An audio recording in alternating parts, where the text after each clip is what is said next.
Hi everybody, it's me, Jennifer, from Little Ball of Foxes, and I am going live. There we go. Just want to make sure that you can hear me a little bit better. There we go. And hey there, I'm going to invite my friend Chris to join me here. And there we go. Hi there. Hi, how are you? Hi. You doing good? How's it going? Very good, thank you. Yeah, I was having a lot of fun working with the Lion Punch Forge Graver attachment this weekend with you. Thank you so much for joining us. That was awesome. Always like to have you join us for those because, you know it better than anybody. So some people are better at it than me, though. That's true.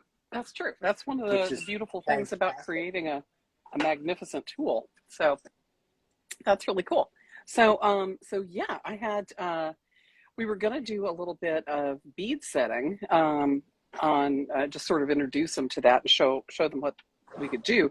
We ran out of time a little bit, and I wanted to touch on that for Tool Talk since or Tool Tips, Tool Tip Tuesday since we're here, and since you're free. Thanks for joining me.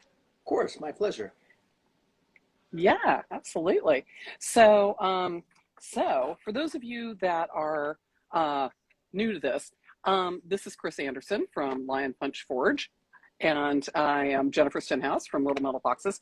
One of the workshops we had this weekend was working with the Lion Punch Forge Graver adapter for the Fordham Flex Shaft and hammer handpiece. Ta-da! So in the adapter kit, it comes with the little barrel piece that's the adapter, and you can get different engravers or actually use aftermarket gravers in this piece. So real quick introduction, take your Fordham and pop off the handle. I know. I was like, what'd you do to it? So inside it has the same little matching component that allows you to insert a hammer handpiece like this one, and this has a little duplex spring that allows it to move back and forth, so it takes some of the weight off of the tool itself, the hammer handpiece. But this converts a rotary tool for the drill into a reciprocating hammer tool, and it can be adjusted pressure-wise for harder or softer impact here at the little wheeled knurled wheel right there in the middle, the little dial. I love knurling. That's one of my favorite words, knurling. It's that texture right there. Knurling. So on these, you can get these with different points. They're great for doing things like stone setting and making different textures and so on, setting stones. I use it a lot for bezels and stuff. But this little piece comes off, it just unscrews, and then you can screw on the Lion Punch Forge Graver adapter like so, like that. And now it actually has a little bit of a hammering action. You can kind of see it vibrating a little bit back and forth there. It's sort of going. If you're new to rotary engraving, this is not rotary engraving though. This is actually very similar to a power engraver. So it's the impact, not the spinning. But rotary engraving is using something like a diamond wheel or diamond ball, and you can sort of color in with it. It takes a little bit of getting used to because it's always wanting to roll away from you a little bit. But this is kind of interesting because it is the kind of impact that you would get if you were doing like Japanese engraving or using something like a chasing hammer with an engraving tool, or using even an air graver. An air graver is basically an air graver. This is a rotary powered hammer. So it turns the rotary action of the flex shaft into a little tiny bitty hammer. And the same exactly that you get from a other one. You can kind of see it. Can you see it sort of impacting there? So it's not spinning, it's actually hammering. So and the nice part is that if you already have a hammer handpiece, the engraving adapter is about $60. So if you have hammer handpiece already, you can start engraving with actual gravers, not rotary tools, and see whether or not that's something you like before you Right.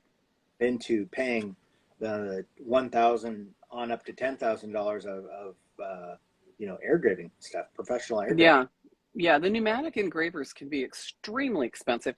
And for people that do it regularly, that are doing it professionally, it is an essential tool, and they're using it with a microscope and they are doing a lot of really beautiful work. And a lot of those people start with hand engraving so they understand what's happening, what they're doing, how it works, what the lines, what every engraver will do. And so you really have to go through a lot of practice and effort and work to be able to be great at hand engraving, and this is not suddenly going to make you like an engraver, unfortunately. Can I pay extra for that, Chris? We'll talk. There's just pay extra for the engraving part. It's a meet in the alley and pay a little extra type thing. So yeah, well, it is a matter of practice and understanding what the different tips for the engraver can do, or for what the graver tips do. So this is I've got a square one in here, and it creates a diamond-like shape. And this is really great for doing like a nice bead plowed line. But there are lots of other graver tips. Oh, hey, Michelle. Julie, I want to ask Julie's question real fast. Julie, if you're intimidated by sharpening engravers, just contact me. I will do a live consult with you, walk you through how to do it. And honestly, it's more important for me that you know how to use the tools so you can get the most out of it. And sharpening your gravers is like the number one thing that you need to do in order to have it work and be a pleasurable tool to use. Right. The other comment was that they bought the engraver book, and the engraver book by Brian Meek is amazing. It goes through the scrolls and the shapes and what the different gravers and liners do, and I would definitely suggest that if you are interested at all in doing engraving, take a look at it, because he does go through the explanation of what all the different handles and gravers and points, squares, tips, flats, liners, what all that stuff does. So it is important to understand what they all do, and also practice doing some engraving. Just get some scrap metal, and whether it's mild steel, which Chris likes a lot. I like to practice on copper, and just work on scrolls and lines and just different spirals and things like that. And the more often you do it, the better you're going to get at it. The more practice you put in, the better you're going to get. So I really, this is one of those things that does take a certain amount of, control and finesse. But one of the things that's really helpful is something that is going to help you make the scrolls and the swirls, which is the engraving balls. The little engraver balls like this are fantastic, because you're moving this to meet the tool. You're not moving the tool to meet the piece. So it takes a lot of the excess work out of, trying to create a spiral. So instead of, trying to like get your elbow up and work your way around the piece, you're actually bringing the piece to meet the tool and then doing your spiral that way. So it makes it, you're turning and twisting your hand like this as this is spinning and moving around. So you're steering with the engraving ball and you're engraving with the graver. So anyway, but one of the things, like I said, that we were going to talk about. Go ahead. A good, that one I think she's using is a GRS, or it's a knockoff GRS, but you can find inexpensive ones on Amazon. Yeah, that's what this one is. Just because it's inexpensive, a ball vise is pretty much a ball vise is a ball vise. You'll see some that you use, the higher end ones, you can definitely tell how much more smooth they are. But you can honestly use a piece of 2x4 and hot glue to hold your work. Oh yeah. and be Or you just can use a handheld one too, you know. And these fit, you know, you can take the handle off of these, and these are like 18 bucks, 20 bucks, and put it into a universal vise on your bench and move the universal vise around while this holds your piece. Yep. So, you know, there's all kinds of ways to hold the work. But yeah, this engraving ball that I got this one on Amazon for about 100 bucks. And some of the GRS ones and the name brand ones are, you know, 400 to 600 to, you know, and up, you know, from there. But this one's really nice, you know. I mean, it's got nice movement to it. It's not grippy, grindy, or, you know, slippy. It's just a really nice little spinner when you're trying to work with it. And the base that it's in allows it to rotate and move really nicely. So, and I like the fact that it's like the size of my hand rather than, you know, the big ball that I've got as well. So I've got like a bigger You know what ball. to do if you don't want it to move? Yes, I do. So this one, you actually, it has like a little hole right there that the key fits into, and you can lock it down, and that stops it from spinning. What if you don't want it the other way? Some of them have pins as well. What if you want it to stay straight up and down? If I want it to stay straight up and down, I can actually put it into my sandbag, and that actually holds it pretty well. Yeah. One of the other cool things you can do is, you know, that toolbox liner that you can buy for your tools to lay nice and padded on? Yeah. Mm-hmm. The usually black color. Yeah.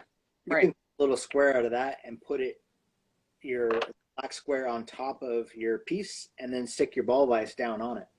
Yeah, I've got some the Vibram sole material that I use for stuff like that, and this is really great because you can use that to sort of cut out a shape, or friendly foam that you can get at like Joann Fabrics works really well for that too.